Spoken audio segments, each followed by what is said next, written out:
John 19. Then Pilate therefore took Jesus and scourged him.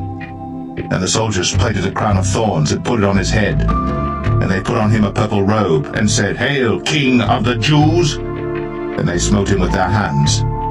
Pilate therefore went forth again, and saith unto them, Behold, I bring him forth to you, that ye may know that I find no fault in him. Then came Jesus forth, wearing the crown of thorns and the purple robe. And Pilate saith unto them, Behold the man! When the chief priests therefore and officers saw him, they cried out, saying, Crucify him! Crucify him! Pilate saith unto them, Take ye him and crucify him, for I find no fault in him.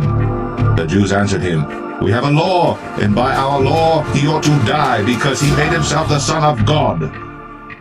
When Pilate therefore heard that saying, he was the more afraid, and went again into the judgment hall, and saith unto Jesus, Whence art thou? But Jesus gave him no answer. Then saith Pilate unto him, Speakest thou not unto me? Knowest thou not that I have power to crucify thee, and have power to release thee? Jesus answered, Thou couldst have no power at all against me, except it were given thee from above. Therefore he that delivered me unto thee hath the greater sin. And from thenceforth Pilate sought to release him. But the Jews cried out, saying, If thou let this man go, thou art not Caesar's friend. Whosoever maketh himself a king speaketh against Caesar.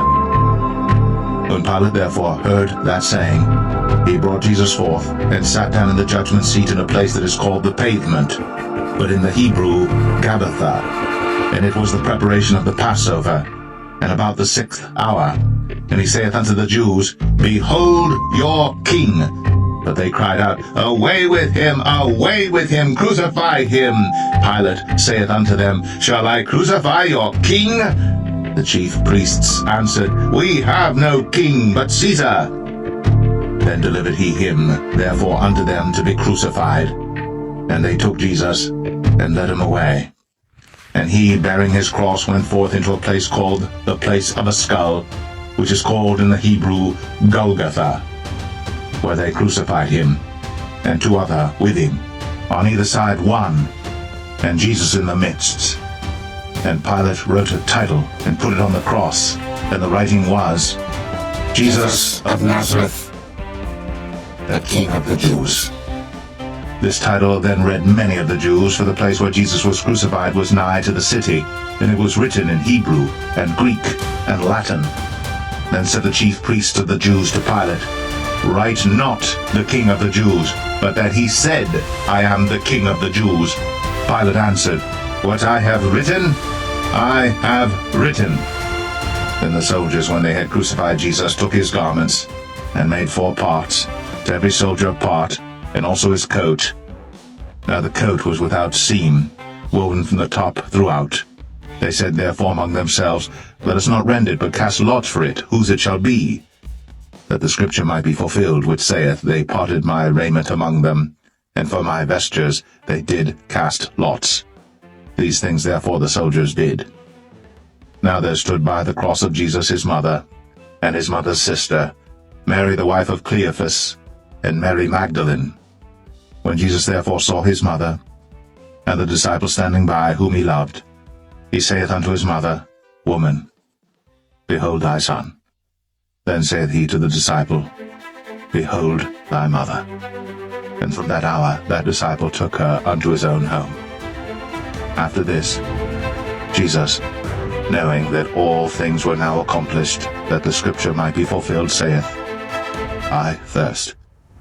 Now there was set a vessel full of vinegar, and they filled a sponge with vinegar, and put it upon hyssop, and put it to his mouth. When Jesus therefore had received the vinegar, he said, It is finished. And he bowed his head, and gave up the ghost. The Jews therefore, because it was the preparation that the bodies should not remain upon the cross on the Sabbath day, for that Sabbath day was an high day, besought Pilate that their legs might be broken, and that they might be taken away. Then came the soldiers, and brake the legs of the first, and of the other which was crucified with him. But when they came to Jesus, and saw that he was dead already, they brake not his legs. But one of the soldiers with a spear pierced his side, and forthwith came there out blood and water. And he that saw it bare record, and his record is true, and he knoweth that he saith true, that ye might believe. For these things were done, that the scripture should be fulfilled, A bone of him shall not be broken. And again another scripture saith, They shall look on him whom they pierced. And after this, Joseph of Arimathea, being a disciple of Jesus, but secretly for fear of the Jews, besought Pilate that he might take away the body of Jesus.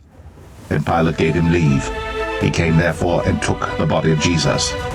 And there came also Nicodemus, which at the first came to Jesus by night, and brought a mixture of myrrh and aloes, about 100 pound weight.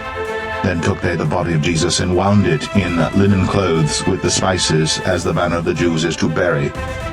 Now in the place where he was crucified there was a garden, and in the garden a new sepulchre, wherein was never man yet laid. There laid they Jesus, therefore, because of the Jews' preparation day. But the sepulchre was nigh at hand.